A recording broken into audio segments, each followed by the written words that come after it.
All right, should be unmuted now.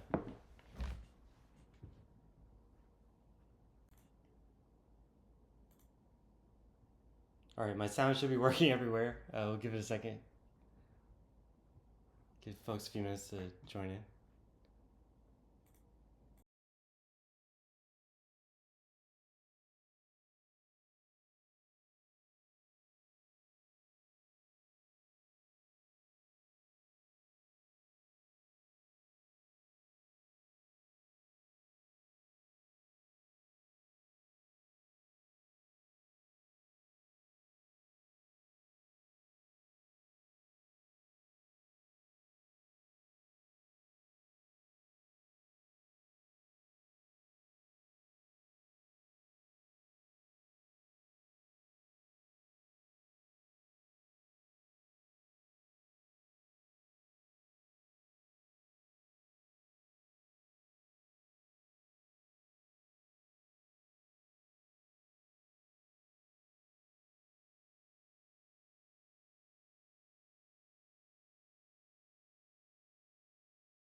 All right. So, I don't know how many people are going to join us. This is our first stream, but yeah, I figured I'd answer some questions people have. There's a number of people that submitted questions on Discord, so I have a list of things to go through, but I also wanted to just talk about the business, who I am, um, what the goals of GM Assistant is and are and will be. So, with that, I'm just going to jump right in. If anyone has questions that you didn't ask beforehand and you're in the chat, feel free to ask whenever, even if it's irrelevant to whatever I'm talking about at the moment. That's fine. I'll get around to it. If it is relevant to what I'm talking about, I'll try to answer it as part of that. So, yeah. Hold on. There we go. All right. So, I guess I'll start with what is GM Assistant? Well, GM Assistant is a tool that was really created to help overwhelmed game masters save a lot of time when prepping and really reduce stress. Um, so I made it originally because I was a stressed out game master who was kind of got in over his head with making a homebrew world and trying to do all these amazing things for my players. And then when I'm going to play, it was impossible to take notes because I had 6 players, and so we were constantly doing things, and I was trying to remain engaged. So I would turn around, and then all of a sudden my notes had like no information on them. So that is why I created GM Assistant. To introduce myself a little bit, I'm Alex. I was a back-end engineer for about 15 years. I worked on some really large projects. I worked on OpenStack, which was, when I was working on it, the largest and fastest growing open source project. So I worked with hundreds of other companies, thousands of other developers on OpenStack, which was a public cloud. It still is, still widely used. I just don't work on it now. A public cloud operating system. I worked on Rackspace's public cloud, and then after all that, I went over to NetApp, which is a storage company. Worked on storage drivers for OpenStack, and then later Kubernetes, which is another large and very popular open source project. And then at some point in the middle there, I did consulting and Google Cloud training. I was actually one of the first Google Cloud trainers. I took the Google Cloud Architect certification before it was even out, so I had to answer like 200 questions because they hadn't figured out which questions were good questions yet. So that was exciting. But anyway, that's kind of my background. I've always been focused on making really complex and scalable technology that needs to be reliable and usable at scale. But like most engineers working on that stuff, I've burned out a few times in my career. This last time I quit in August 2023. So unless you count this as a job, which it definitely is, I haven't had a job since 2023. There was a 6-month period there where I didn't know what I wanted to do. I didn't know if I wanted to keep being an engineer or, professional gardener, whatever that means. I thought about a lot of different weird things. I've got a freeze dryer in my garage. I was like, maybe I'll start a freeze-dried candy business or something. But fast forward to March 2024, and I was learning all about AI and LLMs, and I wanted to do something with that because it was very scary, and I wanted to understand it so that I could, I guess one way to put it is try to stay ahead of the AI avalanche instead of getting buried by it. And so while I was learning AI and stuff, I was also Dungeon Master for a long-running campaign and had this idea, prototyped it, and worked on it for a few months and launched in June 2024. So yeah, that's me. That's GM Assistant. Currently, up until about a month ago, it was just me, with the help from, here, let me switch to showing stuff. So the first person to help me out from a business standpoint is Courtney Stover with Lighthearted Ventures. She has been my accountability buddy and my project manager, making sure that I am thinking strategically about what features we're working on and when we can get things done. I could go on a whole ramble about I was going to do a backer kit campaign, which is kind of like Kickstarter, which is originally why I started looking for a project manager, and decided to table that. I can get into that later. But yeah, so there's Courtney, and then there's also Andre, who is part-time helping me with both social media and development. And he is a moderator on all the chats and everything, and he's been setting up and improving our Discord experience too. So, and I should also mention my wife, who has actually been responsible for a lot of our growth because she was making TikTok videos for us early on and had one go viral in February, which added like 100 paying users. And so that was our first big boost. And that was pretty awesome. So hopefully we can replicate that. I do not have the camera skills that she has. So if y'all want to peer pressure her to do more videos, that'd be cool. She's watching. So sorry for throwing you under the bus, but that is, that's the business. That's why I got started. And yeah, like I said, currently it's me, I'm the only full-time, and then contractors helping me out. And that might change as we grow. I'm not sure. All right, so I wanted to talk about kind of the timeline a little bit before I get into questions. By the way, if you have questions in Discord, you can just post in that thread under Ask for Help, or if you're in Twitch, just use the chat.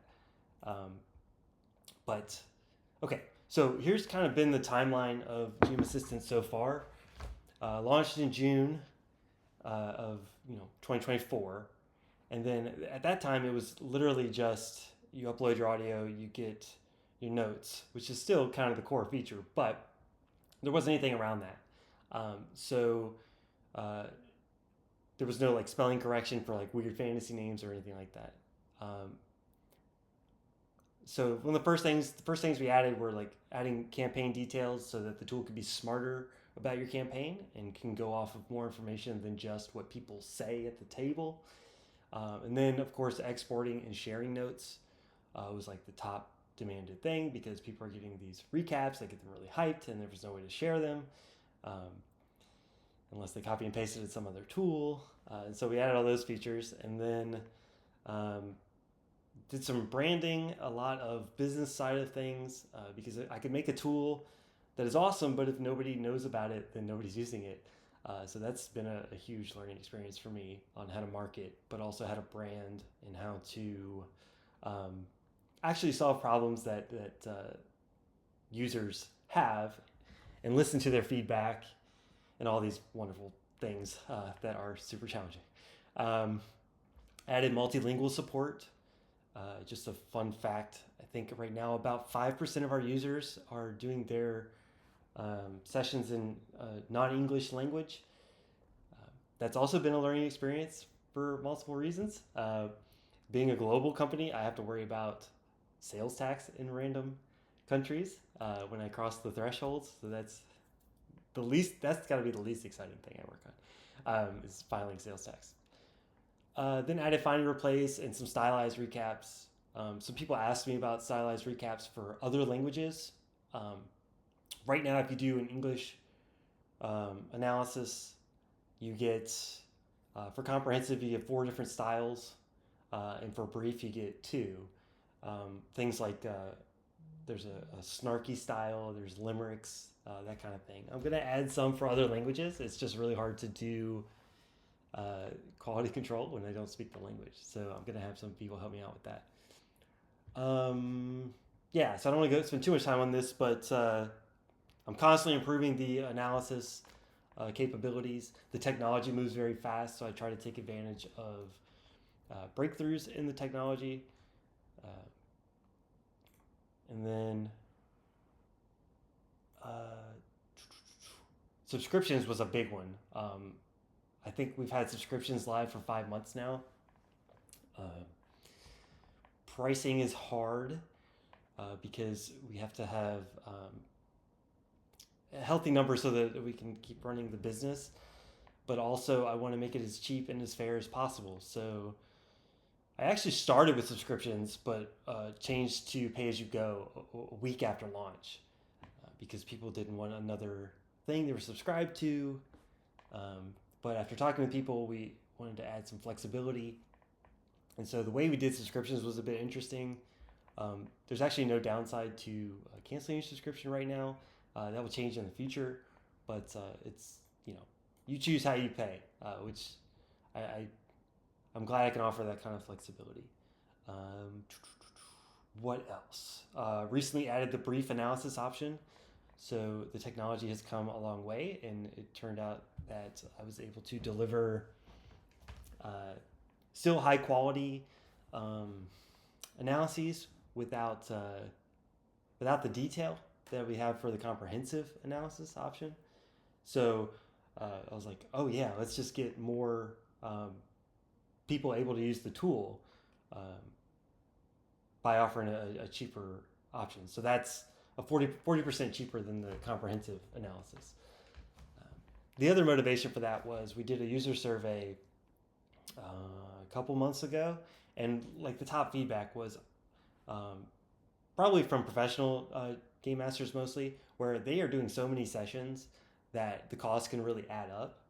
And especially in cases where they're not doing long running campaigns or they don't need the depth of analysis, they didn't want to pay, uh, you know, $1.25 an hour of audio for every session they had. So this way, it can really help people with lots of sessions get most of the value for each session, if that makes sense. So that was kind of the motivation there. Yeah. Hey VVD, glad you joined chat. So, like I said, ask questions as I go. I got a couple other things I'll talk about that will tangentially ask some or answer some of the questions that people asked, and then I'll face the ones that people asked directly in a moment. The next thing I really wanted to talk about is our values, and this dovetails into kind of where does GM Assistant fit in the marketplace. There are other people starting to solve some of the same problems, which makes sense and is a good sign that this is the problem that GM Assistant solves is a common problem that people have. So I've spent a lot of time thinking about what are the goals of GM Assistant, what do we care about, how are we going to position ourselves, and how can we do it in a way where we're not taking a ton of venture capital funding and building a giant team and trying to do everything. So this is like our 6 values. Some of these are overloaded a bit, but that's fine. But I got everything to fit on the screen. That's important. So I'm just going to touch on these really quick and kind of talk about how they are a guiding light for GM Assistant. So the first thing I want to talk about is I want to run this business in a way that is fair for everyone. I actually feel really strongly that businesses exist to improve the lives of all their stakeholders, not all their shareholders. So that includes not just me, the owner, but also anyone that I employ, whether they be employees or contractors, all of the users, any affiliates. Like, the point of the business is to improve everyone's life.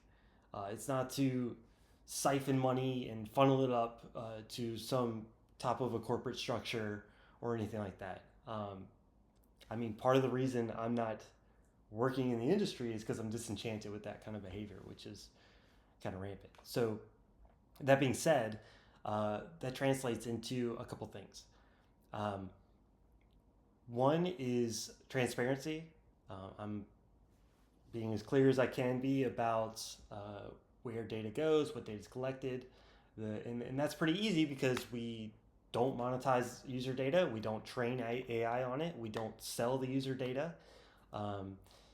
Really, the only data we collect is like you get that cookie banner when you go to the site, and that opens up, like, if you agree, that data is used for me knowing where did you come from? Did you come from an ad? Did you come from a Google search? Really, that's the main thing it's used for, is to know how we're acquiring people so that I can focus in on those channels to acquire users. Privacy is really important to me, as well as security. But I don't want to harp too much. Feel free to ask me questions about that. That's really important to me. That's number one. The other things are, Kaizen is like a Japanese term for continuous improvement. If you're in the tech industry, you've probably heard that term a couple times. But that's the approach I'm taking, is every day I want to get a little bit better. I want to make the tool a little bit better. I want to make my processes a little bit better, as opposed to trying to do a bunch of things and then doing a large deployment. I'd rather do incremental improvement.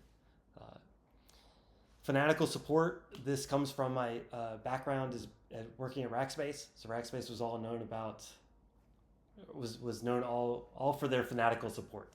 There's a ton of stories there, but basically, if a user has an issue, it hurts me in my soul. So I really want to I don't want to add stress to anybody's day. I want to solve a problem, and ideally solve those problems in a way where users don't even have to think about it.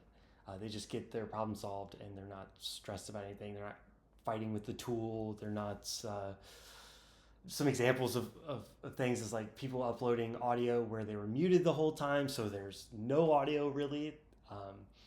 That really hurts me. So trying to like prevent those things from happening, but also being empathetic when those things do happen. It's really important to me. The other side of the screen here, these three values are more around where we fit in with the marketplace and how they kind of dictate how the tool is going to evolve over time. So depth and substance, this is really, I rather do a few things really, really well than try to be an all-in-one tool. So one thing you'll see a lot is, these virtual tabletops or these campaign management tools, they want to do everything. And there's value to that. For users, they only have to use one tool. They don't have to, sign up for this and subscribe to that and, bookmark 10 different things to run their campaign.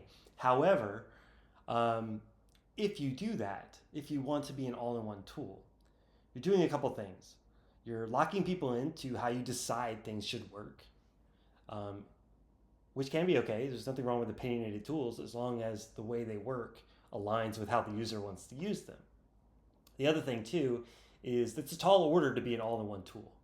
And there's no way you're going to be the best at everything. So my philosophy is I'd rather be the best at a few things and allow people to use other tools that are best in class. For example, a lot of people use Obsidian for note-taking and a lot of other things too. I don't want to take away all of Obsidian's features by people feeling like they have to do everything inside of GM Assistant. Like Obsidian is amazing. They've got amazing features for note-taking, organizing your campaign, those kind of things.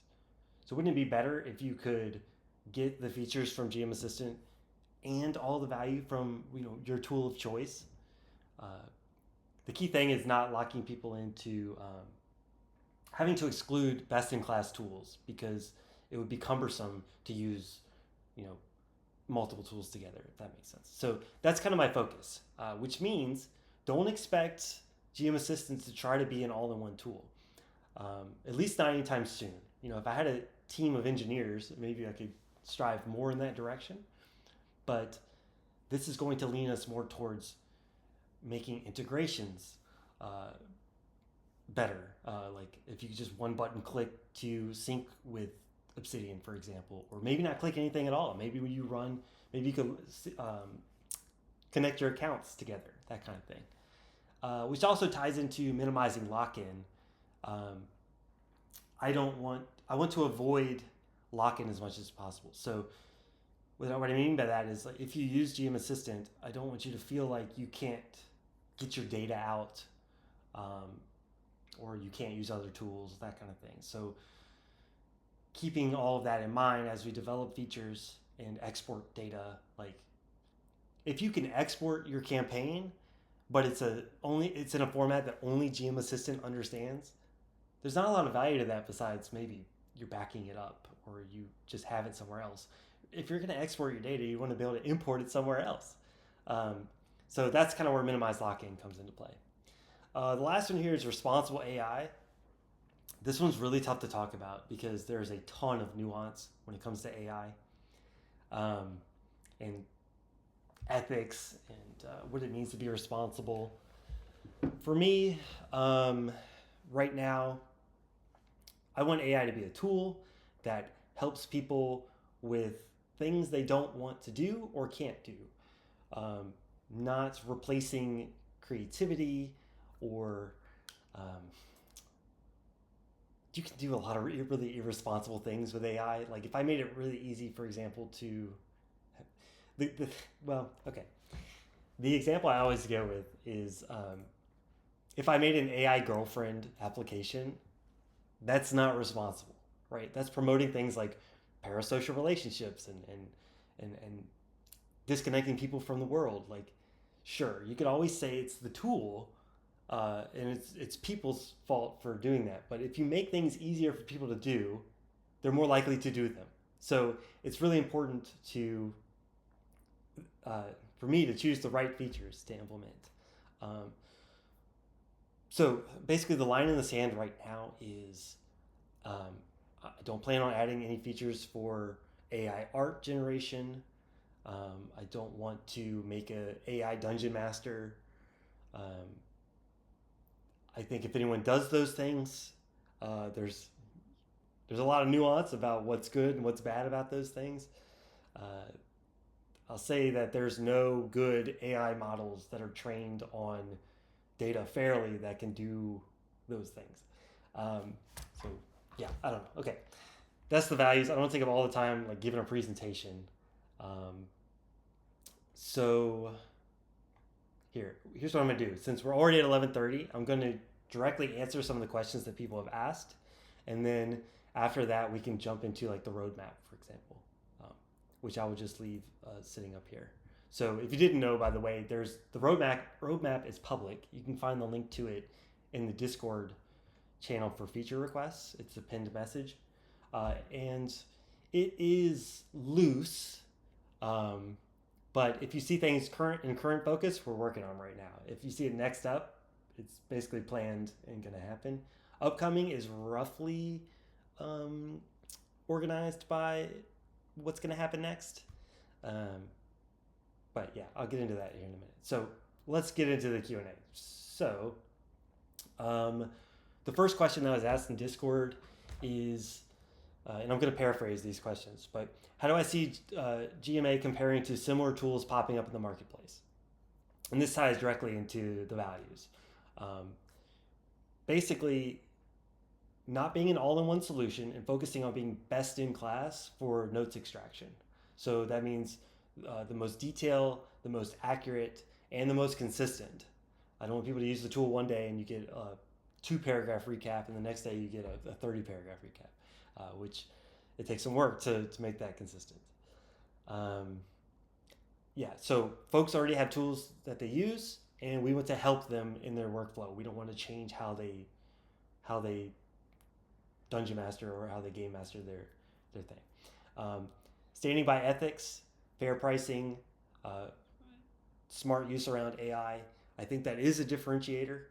And I hope people lean towards tools that are doing things responsibly so that the market adjusts to having less tools that do things irresponsibly.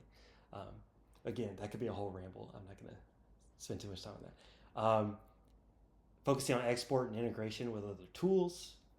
And those are like the main differentiators. And then some lesser differentiators are multilingual support, being TTRPG specific and system agnostic. And then, of course, trying to be fairly priced and have fair pricing models. So that ties into the pay-as-you-go or the subscription if you want. I don't want, a note on that, I don't want to get money from users in a weird way. I want people to say, here's my money in exchange for value, and that's it, right? I don't want to make money from people forgetting they had a subscription and we're going to skim off the top, or, for example, the subscriptions that we have right now, the credits you get from a subscription roll over. We could probably make more money if we didn't do that, right? And we made more from people who didn't use all of their credits or something. I don't want to do that. I want the tool to be so good that we can sustain off of a pure, here's money, here's value situation. All right, so thank you for talking in chat. I'm a slow reader, so give me a second.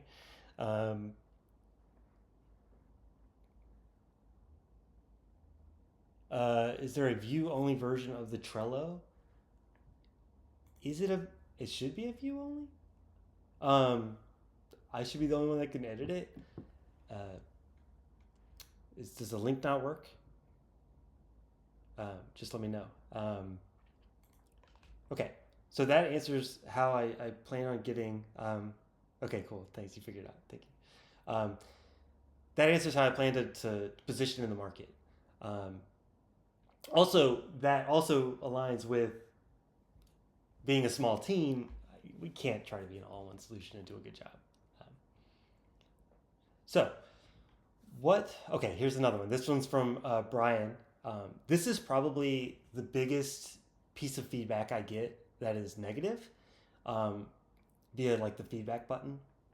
And this is partly because it's the nature of how these tools work. But the question is, what fixes are planned for better player/character attribution? So the feedback I get is the AI thinks that one player is doing something when it's another player doing it. This is a really hard problem to solve for a few reasons. Um, One reason is that it's harder than people think it is to know who's saying what. Uh, we have a couple things that improve that. Um, so if you didn't know, you can upload multi-track audio. So if you record everyone separately, that really helps knowing who said what because they have their own audio track, so their own audio file. If you're using Craig bot when you play on Discord, it does that for you. If you're playing in person, that could be really hard to do. Right now, about less than 20% of people do the multi-track uploads. That helps, but not as much as people think it helps yet. But I have plans to have that help even more, if that makes sense. So, if not to get too deep into it, but if you have 7 players, that means you'd have 7 different tracks. If we transcribe each track separately, we're doing 7 times the amount of transcription, which means the transcription cost is 7 times the amount. Actually, Andre and I have been looking into some ways to improve that and make that cost cheaper so that we can actually do that every time that somebody has multi-track, and that'll really help with the attributions. So we do plan on doing that soon. It'll probably be early 2026 when we actually get that working. The other thing is there are some tweaks that we can do to our current process to make this better. I'm constantly tweaking things. The safest thing to do is make sure that the AI doesn't attribute something to a character if it's not sure. So when people are talking over each other and they're saying, you do this, or I did this, or whatever, it's really hard to know what they're referring to. So in the cases where players don't say, like Randall's going to attack the goblin, with the whatever, like, and they said, say, I'm going to attack, or they're going to attack, it gets ambiguous in the language. And so if the AI can't figure that out, I would rather it say somebody did XYZ than the wrong person did XYZ. Okay, I'm rattling on this a little bit, but oh man, Steph, if you're home, can you bring me my charger?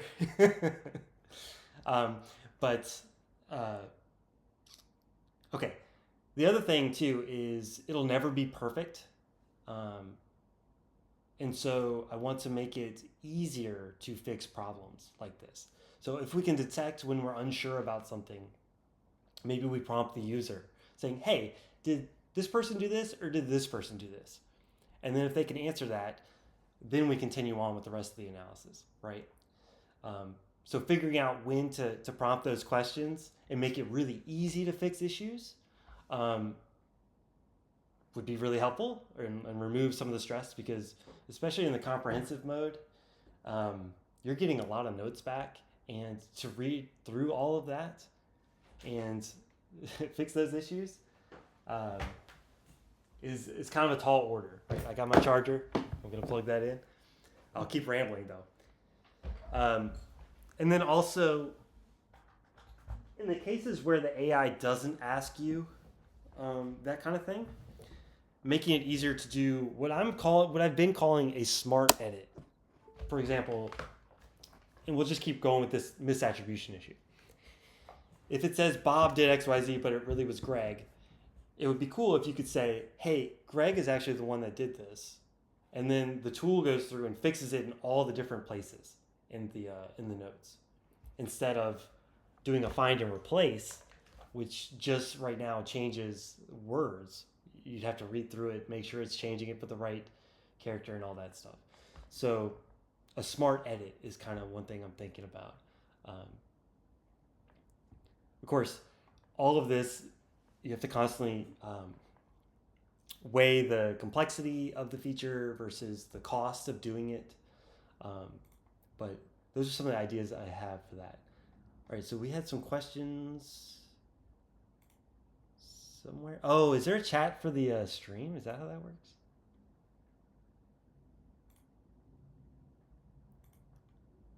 Oh, I didn't even know about that. Okay. Looking in Discord now. Um, okay, I'm going to read these really quick. Okay, one question was, okay, so I'm going to move on from the misattribution thing, and this is similar kind of question. But how much does the tool use the current campaign detail when referencing a session transcript? A lot. That is something, if it's defined, we lean on really heavily. That's how we know how to spell things. That's how we know things that aren't said in a session. Like, if you've been playing, everybody knows what class this character is, but you don't say it out loud, so we don't know. So there's definitely some improvements to do on the campaign details page, both from a UX standpoint, but also from a guiding people on how much detail to put in that page, and what detail is going to be the most beneficial. We are currently doing a whole redesign of the UI. And so you'll see little tweaks recently, but we're taking a step back and doing wireframes and stepping through the user flow to really understand what we need to change. The campaign detail change is going to be huge. Right now, as you guys know, there's kind of two things with that. There is everything's on that campaign details page that you've copied to the campaign or that you've put in manually. And so that's just one giant page with a ton of stuff on it. Obviously, that's not great. Originally, when I designed that page, it was meant to only have things that were critical, like really important NPCs and the player characters and a little bit of information about the setting. But as people have used it, I've learned a lot about how they use that page. And it makes sense. People want a campaign view, you know. So we're making some changes around that. You are really gonna like what we're changing there. But it is important you fill in the campaign detail page. However, if you do a ridiculous amount of stuff in there, it's actually going to start diluting what the tool understands about it, right? If the only thing you have in that page is Bob is an artificer, it's definitely going to know Bob is an artificer. But if you have 32 pages of text in there, that might get lost in the wash, right? So for the tool, it's better if you put only really important stuff in there. But if you put a lot in there, that's fine. I actually do some tricks behind the scenes to pull out what we care about. So yeah, don't panic if you're putting a ton in there. Okay, next question. Basically curating and searching through a whole campaign across all sessions. Is this possible? Okay, this is definitely asked for. It is not currently a feature, but it is something we want to do soon. So it's the top thing and upcoming on the roadmap. And it's going to happen in stages. So the first version of it's going to be just a pure text search, where I'm looking for, where was this NPC, for example. Later, I'll probably add more semantic search, where you can say like librarian, and it'll bring up, like in my campaign, it would bring up the Grand Athenaeum, which is not called a library, but it is a library, that kind of thing. So that's coming for sure. Okay, so questions coming in. Okay, I'm going to continue with the other questions people asked. Feel free to keep asking more. Okay, this one's really tricky to explain. Someone asked, why is the pro tier sub 4% more expensive per credit than the standard sub? Okay. It's kind of like an incentives thing. So the pro subscription is still the cheapest way to get 2,000 credits at once. So if you need that much, do that. If you don't need all the credits that a pro subscription provides, do the standard subscription. I want people to use the correct size subscription for their needs. So by making the standard give you fewer credits cheaper, then people won't do things like, let me do the pro subscription for a while and then cancel, and I've banked up a bunch of credits. That kind of removes the benefit of subscriptions for us. For us, subscriptions are a way to know if people plan on sticking around. Later on, when we have other features, and I haven't fully figured out what this means yet, but like, I'll talk about the chatbot in a minute. But later when we have the chatbot, it's possible you might need to be subscribed to use the chatbot. So I want people to use the right size thing. I'm not saying that's how it's going to be, but that's just an example. So basically the answer is it's 4% more expensive per credit in the pro tier, so that people that don't need that many credits all at once lean towards the standard thing. But if you need those credits, it's still the cheapest way to get those. Okay, hopefully that makes sense. Okay, someone asked, you mentioned prioritizing integrations and VTTs. What kind of integrations are you thinking about? Okay, I don't want to go too deep on this, especially since it's a competitive thing. But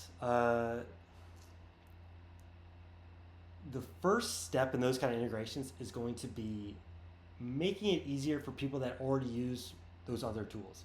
So figuring out their typical workflow.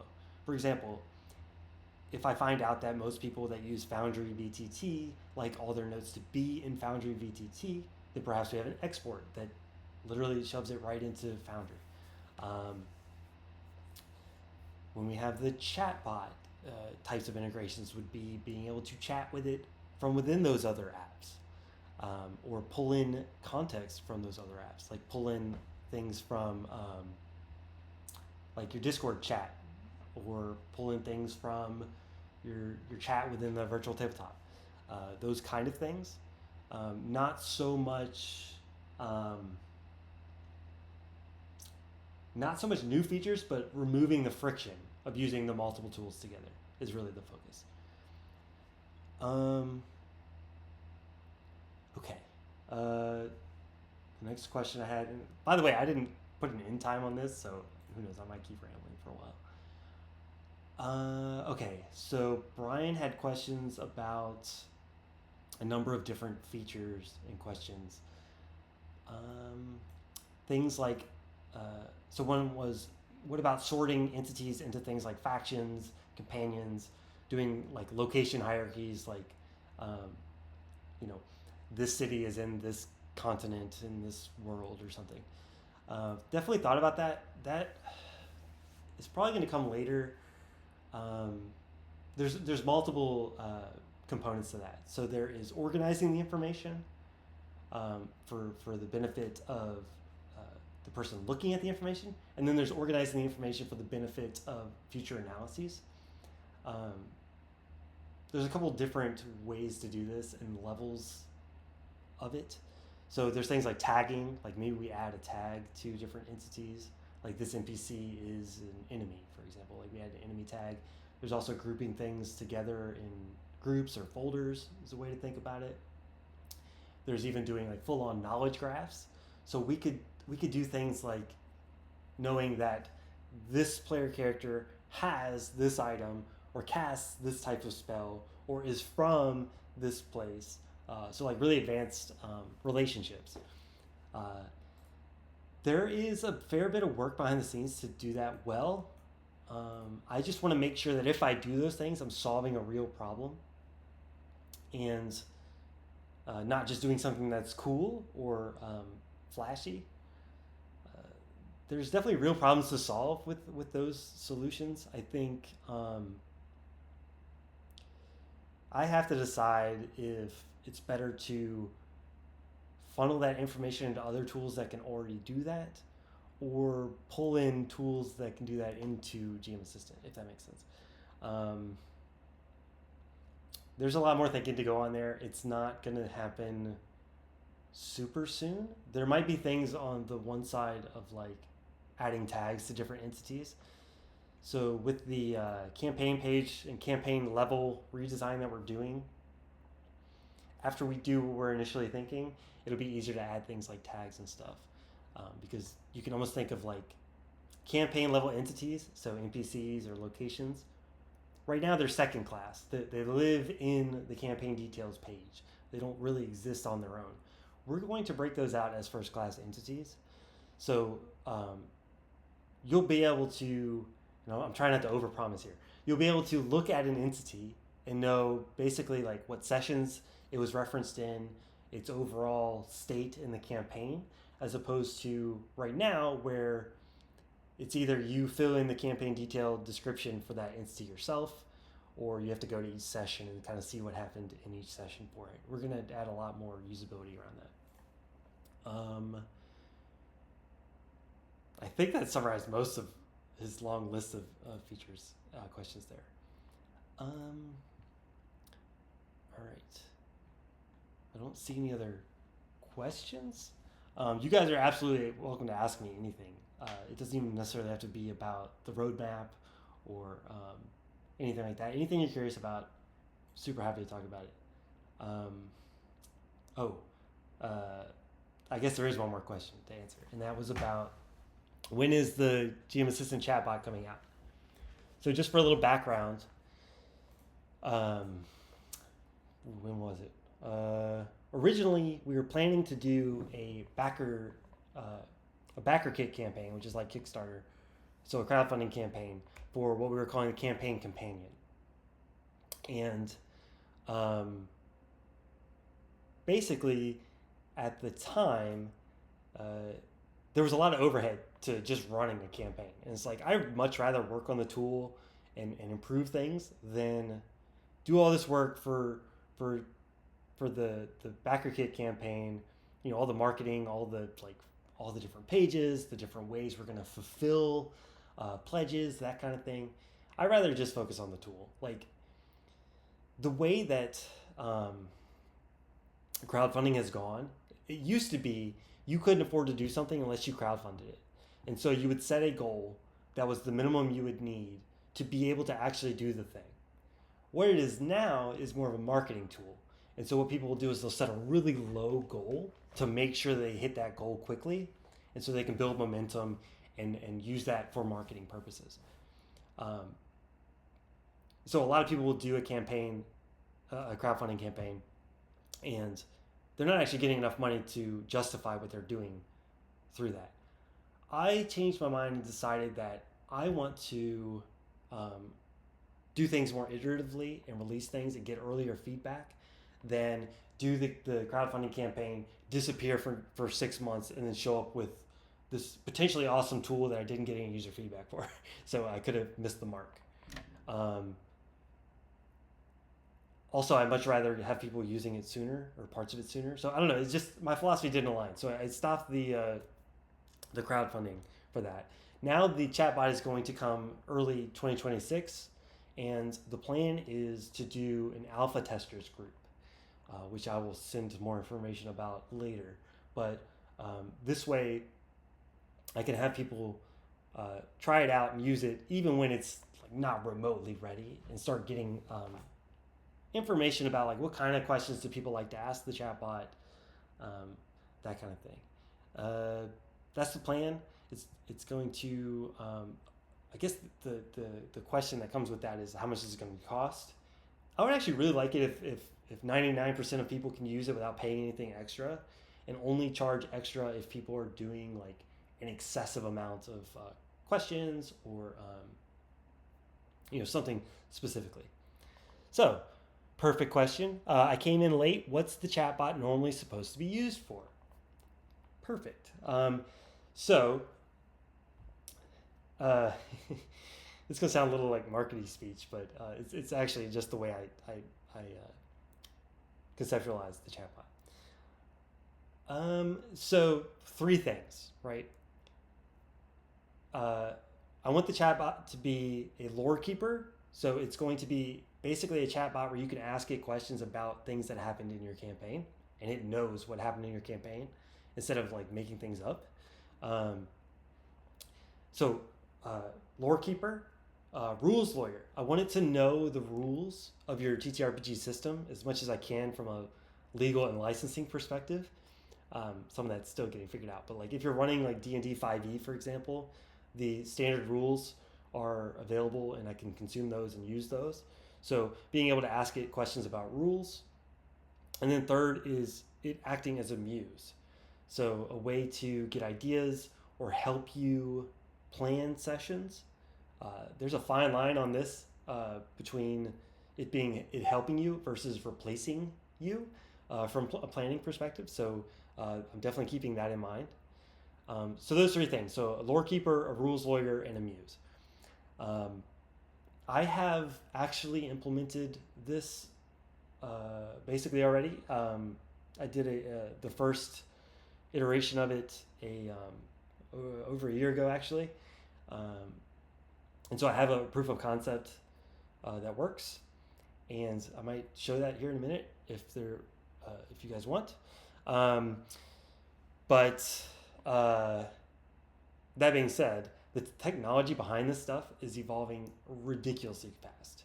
It's getting cheaper, smarter. It's changing. The approaches to how to do these things well is changing. For example, if you have a campaign with one session in it, it's real easy to make an accurate chatbot. If you have a campaign with 10 sessions in it, there's a little bit more stuff you have to do. If you have a campaign with 100 sessions in it, which some of you almost do already, and I've run campaigns with over 100 sessions, and if you like look at Critical Role, they've got how many sessions in a campaign? Doing it at that level, it gets harder and harder to be accurate with the answers. And the worst thing you could do when you're asking something a question about your world is for it to be wrong. So that technology's come a really long way. Part of the reason I kind of parked the feature for a while was to let some of that technology catch up so that I didn't waste time doing things the old way.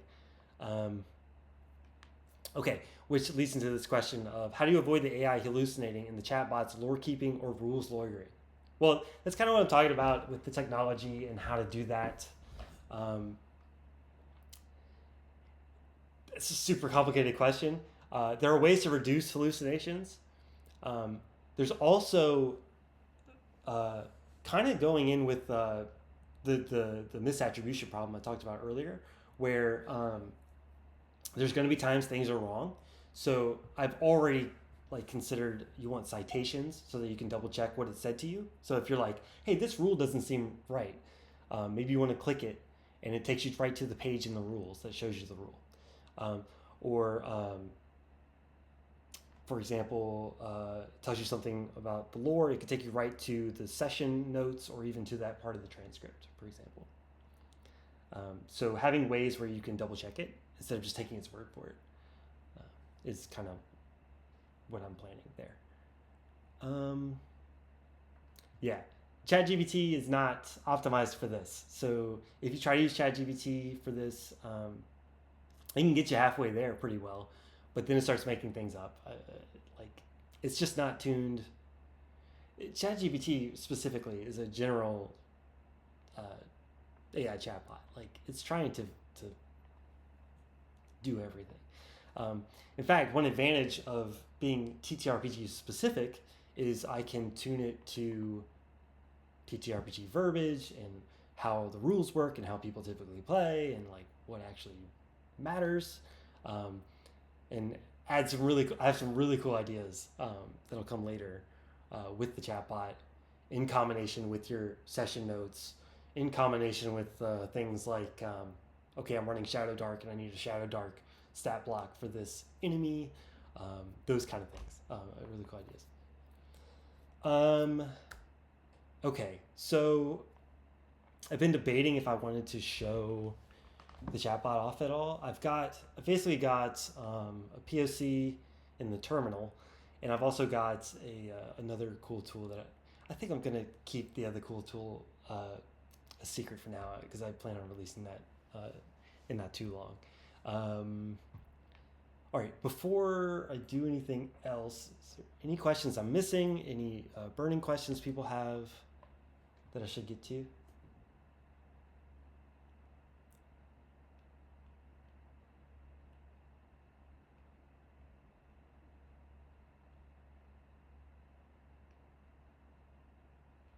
Thank you. I appreciate the kind comments everybody's giving. Um, yeah, just a random aside, like running a business solo is probably the hardest thing I've ever done, uh, especially when it's been a year and 4 months. So, if we call people by a couple of names, does it recognize it? Like nicknames or like player names? I mean, it kind of does. It's without getting too in the weeds on how it works. It's it does keep track of things. Like even if you spell a name out loud, and this is not quite as good as I want to be yet, but like if your player spells out a name, like hey, call me this instead. It's spelled blah blah blah. It will keep that in mind. The only thing that doesn't happen with that right now is between sessions. So, um, like, and I'm working on that for the future. In fact, a lot of the technology that powers the chatbot is going to help with that kind of pulling additional details. Uh, yeah, and you could put the nicknames and stuff right in the campaign details page. You could either do it like first name, quotes, nickname, last name, or you could do it like Sparky just shared, where you put it in parentheses at the end. Should work either way. Yeah. All right. So, would you want me to bring up something I've noticed? If it's a specific thing, it's best to put it in the feedback because then I can actually take a good look at it. In fact, if you guys notice things wrong in your analyses, the best thing you can do is give it a less than 5-star rating, and there will be a button that pops up. And if you fill that in with exactly what's wrong, the more detailed, the better. But obviously, I understand I'm not trying to super burden people. But like, if it's a misspelling or if it's misattribution to a character, yeah, or even like weird style or like bad grammar, like I definitely want to know about those things. Y'all's feedback is my number one way of knowing about stuff. I'm not sitting there looking at people's data, so I need you guys to tell me when something's up. Uh, yeah. All right. So it's been an hour. I really want to show you guys the chatbot because I'm a masochist, and what would a masochist do without a live demo during a thing? Um, so let me get that pulled up really quick. Find my terminal here. So again, this is like a proof of concept. It is not even technically tuned well. So you should, well, it's not letting me click buttons in Streamlabs again. Let's see. What if I hide that? No, that's just nothing. Why can't I show this? All right, I'm trying to show the terminal. Let me see if I can't trick it. There, okay. I don't know why that did it. Do you guys see the terminal? Somebody confirm that? I see it in the preview. Okay, cool. All right, so yeah, 1017. That's what it says. All right, hopefully you guys can read it. The font's not too small. But okay, what I have in the chat bar right now is I have my campaign that is 10 sessions long. Basically, my campaign is a homebrew world. It's D&D 5e, and it's a party of 6. And the players have done a few things. The world is a world where magic has been gone and is now coming back. This is the same world that I have for the example campaign. If you go to the landing page of the site, um, which I still need to link to more notes on there. But yeah, so let's say I'm a GM and the campaign hasn't happened for a while and I'm trying to remember what is going on. I could ask something like, what are all the places the party has gone? Oh, I gotta run the chatbot. I'm just typing in the terminal. Hold on. So it's just a little script I have that starts it up. Oh, also, it's going to be really slow right now. I have not done anything to speed it up. What are all the places the party has gone? And so right now it's going to actually look through the campaign, find all this information, and then give me a summary answer. So 10 sessions, we can see it's pulled directly from a few different sessions. And so the parties went to Neverin, which is the main city. Then they went to Thornbrook Village, then a cave in Thornbrook Village, Skyward Sanctum, and the Grand Athenaeum. And then session 10 is the last session, and they're starting to go to the catacombs.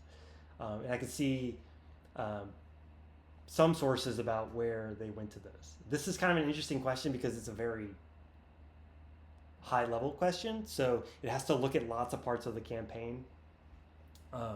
Whereas if I asked a more specific thing, like what did they do at the Skyward Sanctum? It'll be a little bit more specific, hopefully, because they only had a couple sessions. Yeah, so session 5, 6, and 7, they were at the Skyward Sanctum, and they were exploring it. There's a mountaintop temple. They fought a bunch of things.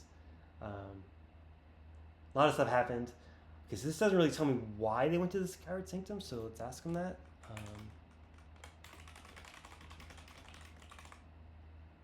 You know what? It can even say things like, why did they go there? I don't have to keep saying the Skyward Sanctum. It does know what you were talking about before. Go, go, go. The party traveled to Skyward Sanctum because the Grand Archivist required them to complete one of the 2 trials. Yep. All right, so those are some examples of questions. This doesn't have the rules in it right now, but I have another chatbot that does. But I'm not gonna play with that one yet. Yeah, I definitely want to keep the references.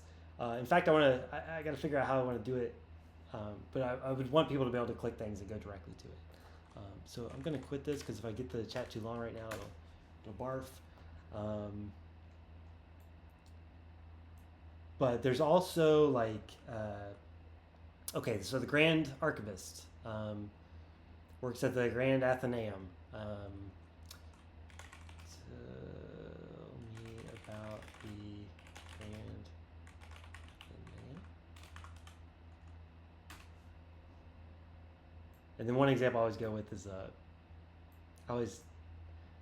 I'm really bad with like NPC names. So like, it might say in here, it might not. Okay, it doesn't say it because I didn't ask it, but okay, the Grand Athenaeum is the library, blah, blah, blah, run by Grand Archivist, whatever. And by the way, like, I can tune how verbose this is. This is just what I thought was a good kind of middle ground for now. But who else works there? Let's see how this does.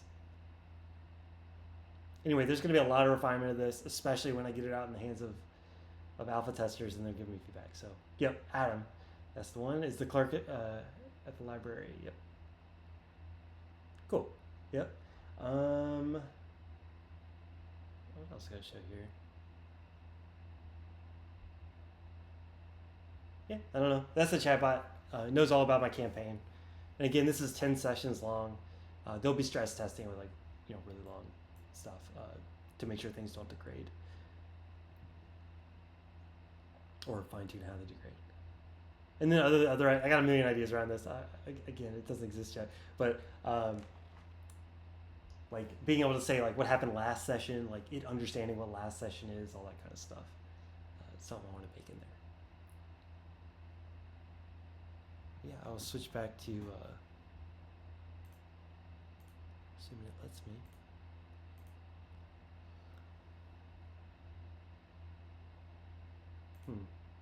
I can't hide this. We might be looking at this the whole time now. That's fine. Yeah, when I have citations, can I link to exact places? Yeah, I should be able to be way more granular than the session itself. It's just what I have right here. In fact, it is more granular than the session itself. It's just that's just how I have it linked right now. Yeah, are there any other questions or anything? This has been pretty cool, even though it's just me talking.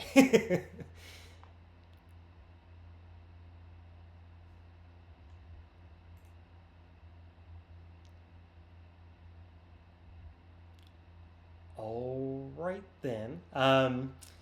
So yeah, the roadmap's up there. I did want to talk about that a little bit, but I can't hide the terminal. I'll briefly say that the current focus is around UI rework. Um, for the rest of 2025, we're going to be doing UI rework. I'm going to add a new section of the notes called memorable moments. So that'll be things like cool quotes or like funny moments, that kind of thing. Um, and then a couple other quality of life things and some optimization on the back end. And then as soon as we hit 2026, it'll be things like the campaign search, the chatbot, um, and then later in 2026, I'm still figuring out exactly what to do, but the focus is going to shift a little bit to having a public API and working on more integrations. A lot of people in the community have said, you know, you're developers, you want to help out. Um, Maybe somebody wants to write a Discord bot for us by having a public API, which I have a long history of working on uh, highly used APIs. I was on the API working group at OpenStack. I will design it in a way where it'll be very easy to use, and so other people can write their own extensions to GM Assistant. So, yes, there you can go see the roadmap. It's in the feature requests Discord channel, linked at the top. It's a Trello board.